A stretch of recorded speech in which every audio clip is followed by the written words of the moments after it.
How could people be that patient? This is... Because they're not people, or at least not normal people. Well, absolutely, psychopaths are not normal. There's something wrong in their brain. There's new connections that other people don't have. And they don't have empathy to worry about. So they don't care if you get hurt. It's like lightning. They usually enjoy it. They do. My wife was talking yesterday. She hasn't got her car registered. So, like, if you get pulled over by a cop in this country and you don't have your car registered and you haven't paid for your fuel miles in a diesel vehicle and what have you for a van and everything, it's like a $600-700 fine, something along those lines. And she was driving home the other day. By the way, if any listeners are listening to this and they want to donate us like $500 or something like that, so we can get her vehicle warranted and registered, so this doesn't have to happen to her again. Let me finish the story first. She was caught behind 4 cops, all right? Separate incidents, driving behind police officers who were going really, really slow. And she's sitting there in the car freaking out about whether or not they are going to pull her over and give her this massive fine when we can't even afford to frickin' buy food and whatnot, you know? That's the kind of stress that she was under. And she said to me, you know, if the cops had pulled her over, she would have cried and gone out of control and you know, tried to appeal to their emotions and what have you. Please, I'm in a really bad place right now. Don't give me the fine. Don't give me the fine. And I said to her, if it was a psychopathic cop, he not only would have given you the fine, he probably would have enjoyed watching you cry. And he probably would have given you an even bigger fine and made something up just to make you cry even more so he can enjoy it. That's how bad these people are. And I'm not talking about like, oh, it's all cops and what have you. There are psychopaths in every type of industry that has power, okay? Cops have power, military has power, politicians have power, business people have power, lawyers, doctors, religious leaders. All of those people have power and control over others at certain points and certain people. That's what psychopaths crave. They crave suffering and power and control. You know, over other people, of course. They don't like to suffer themselves. That's why they always, I don't know, try to pursue pleasure, I think. Now, Susanne, do you have a quick point we've got to do? We've got to take a break. In fact, we skipped the first hour break because what you were saying was just so compelling. Well, thank you. I'll take that as a no. You don't have anything more to say. Okay, let's go to a break. No, we'll continue on the other side. Yeah. But before we do, I just wanted to read out one thing as well. Over the weekend, I kind of started to get pretty angry with the mainstream media and alternative media in this country. So I have declared war. Okay. Some of the mainstream media and blogosphere in this country are manipulating us and getting away with it. The few precious sources that refuse to participate in this sort of psychological warfare and scumbaggery for their personal benefit are under attack too. I will not stand for this mistreatment of the people, the truth-tellers, and freedom fighters any longer. I will come to the aid of those who need their stories told if they ask for my help. This is fair warning to all mainstream and alternative media manipulators. It's war. I will take you all on single-handed if I must, to protect my people, my nation, my world, and my very soul from your influence and scumbaggery. Who has the courage to stand with me? We'll be right back after the break, ladies and gentlemen, at the VinnyEastwoodShow.com. Don't you go anywhere.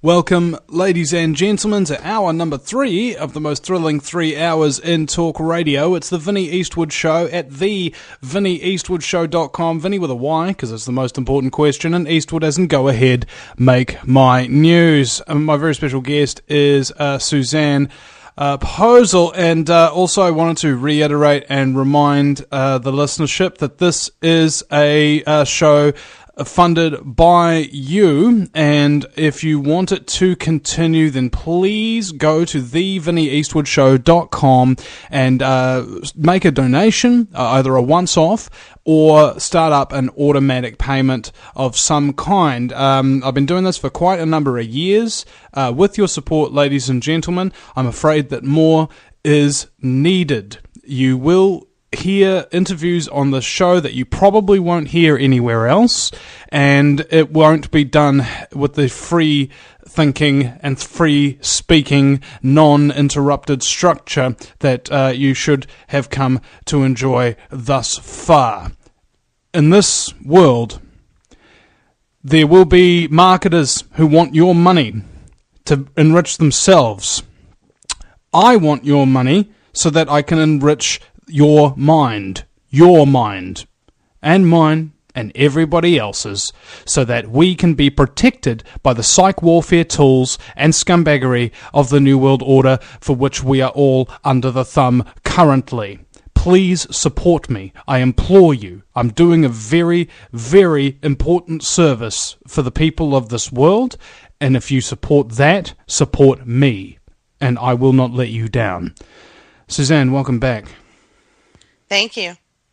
What was it you wanted to talk about now? Something about the UN thinking that old people are a drain on the economy? Oh, we can get into that, but I think first off, let's talk about the Trans-Pacific Partnership. So I found something extremely interesting.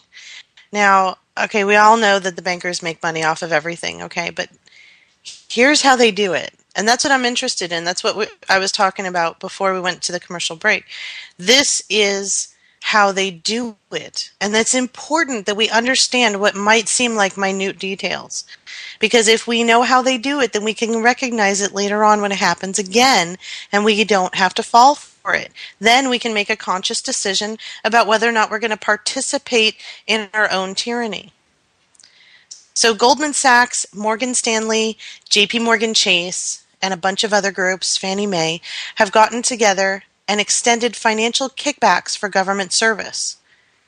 So Bank of America stuck one of their investment bankers and paid him $9 million in bonuses with $5.1 million in incentives to work for the International Trade Office of the Department of Commerce. That's a lot of money. And they're not going to just dump all of that money on something that's not going to make them a huge return.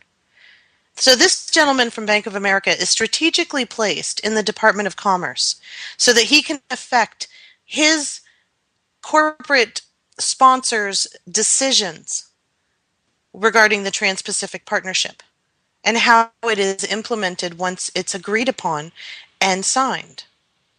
Citigroup is offering executive contracts for full-time, high-level positions with the U.S. government or regulatory body. And I think, Vinny, this is comical to me. I did not know that Citigroup had the authority to offer a civilian a part in our U.S. government or employment in a regulatory body supported by our U.S. government. That I didn't know that banks had that kind of power, but apparently they do. A gentleman from Citigroup who is a banker and current representative for the U.S. Trade Office, or the U.S. Trade Commission, has been given more than $4 million to join the Obama administration while receiving millions in investment funds, kickbacks, for stuff that he's already invested money in. They're assuring that he's getting returns on those prior investments while handing him $4 million to sit in his chair so that he can make sure that the Trans-Pacific Partnership goes well for Citigroup. I don't know about you, Vinny, but this is... Can I say something? I recall seeing an article just very recently saying that there were a bunch of bankers who were indeed given bonuses or golden handshakes or something of this nature for their support of the Trans-Pacific Partnership. That's not what you're talking about, though, is it? That's part of it, absolutely. You know, we hear about that. That's something that I'd like to point out. We hear about this topical information. The bankers are receiving kickbacks or golden handshakes in order to get their agenda through. But here's exactly how they're doing it. Citigroup is talking to executives and saying, "Hey, look, we'll give you a contract to work for the U.S. government or a U.S. government regulatory body, and we'll go ahead and get everything started for you. All you have to do is take the position." Or Bank of America says to their top investment banker, "Hey, look, we'll give you $9 million plus $5.1 million in incentives, and all you have to do is take a seat at the Department of Commerce." This is how they do it. And it's important. It's just like the executive of Monsanto, Michael Taylor, now becoming the head of the FDA. It's important. That is the reality. You can talk about the suppositions and all of the theories all day long if you want. But the simple fact remains Michael Taylor is head of the FDA. And that means everything that the FDA is doing when it comes to issues that Monsanto is concerned about, they're going to go with whatever Monsanto needs or wants, what's lucrative for Monsanto. And that's why the FDA is so screwed up. It's just like Donald Rumsfeld arguing after he worked for Searle Corporation, arguing for the approval of aspartame and getting it. It's the same deal when Donald Rumsfeld went to speak with Saddam Hussein and sold him chemical weapons of mass destruction, mustard gas. And then that mustard gas happened to magically make its way through Libya and into the hands of Assad, or allegedly. Close enough. Close enough for people to report on it and make it look that way, and close enough for people to believe it. Isn't it funny how it's always the same thing? It's the same mustard gas that's been traveling through, being used as, oh no, this government has chemical weapons of mass destruction and we have to go in there and intervene. Oh, here, I hate to beat the drum of the Ukraine again, but here, we have to have an intervention in Ukraine. Look at all these people dying. The government has to go in there and step in.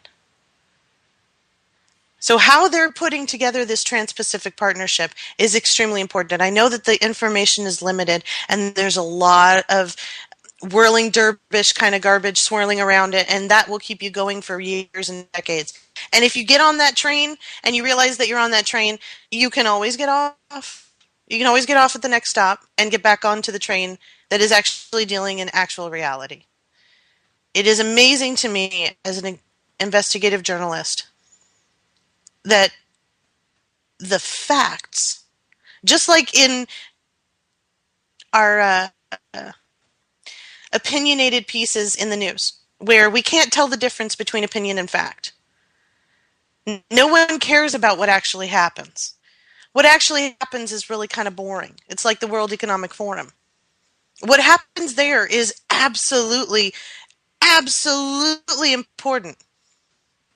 These are the investors and the CEOs who are getting together to fund the next 6 months to a year.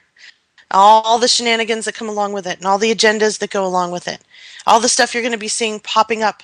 That's where all the deals are made, and that's where the money exchanges hands. It's not as sensational as Bilderberg. And it doesn't have a group of people standing outside with bullhorns yelling out. And it doesn't have Nazis. And it doesn't have a weird backstory that is just really interesting that appeals to some deep-rooted emotional part of us. It's just a bunch of CEOs getting together and making handshakes and making deals and writing checks for each other. Not really much to report on, except if you listen to what they say and you write it down, like I did in an article, and then you pay attention to what's going to happen over the next 12 months. You'll see things start to pop up. In fact, we're seeing it right now. In California, there is a state senator who is screaming for carbon taxes on gasoline because people use gasoline and it's contributing to CO2 in our atmosphere, which, according to them, is causing global warming. So if they tax at the gas pump, put the carbon tax at the gas pump, people will be less likely to use their cars. Well, that suits people like, or corporations like, I'm sorry, corporations are not people, Toyota, Nissan, Google. What these corporations have in common is that they are developing technology for driverless cars. And not somewhere in the distant future, 2015. They already have models that they've shown at car shows, and they have working models. I'm not talking about concept cars. I'm talking about actual working models.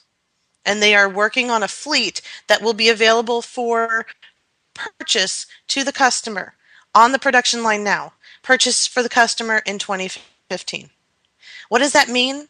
That means that the senator from California, who right now is laying down the foundation for establishing a carbon tax, is justifying what's going to happen next year when they start releasing these driverless cars, because it will become a moot point. You won't be driving the car. The car will be driving itself. Well, then you're going to say to me, okay, well, the gasoline is still in play. Absolutely it is.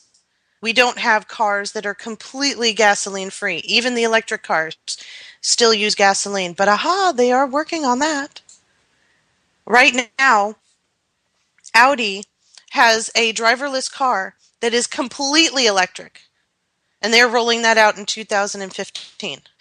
And they are investing millions of dollars in stations all across the country. In fact, they've been doing this for the last couple of years, building these stations where you can plug your car in and charge it and keep going. Now, the problem that they have right now is these cars are only good for 300 miles, and the distance between the charging stations is more than 300 miles. So what they've been doing is building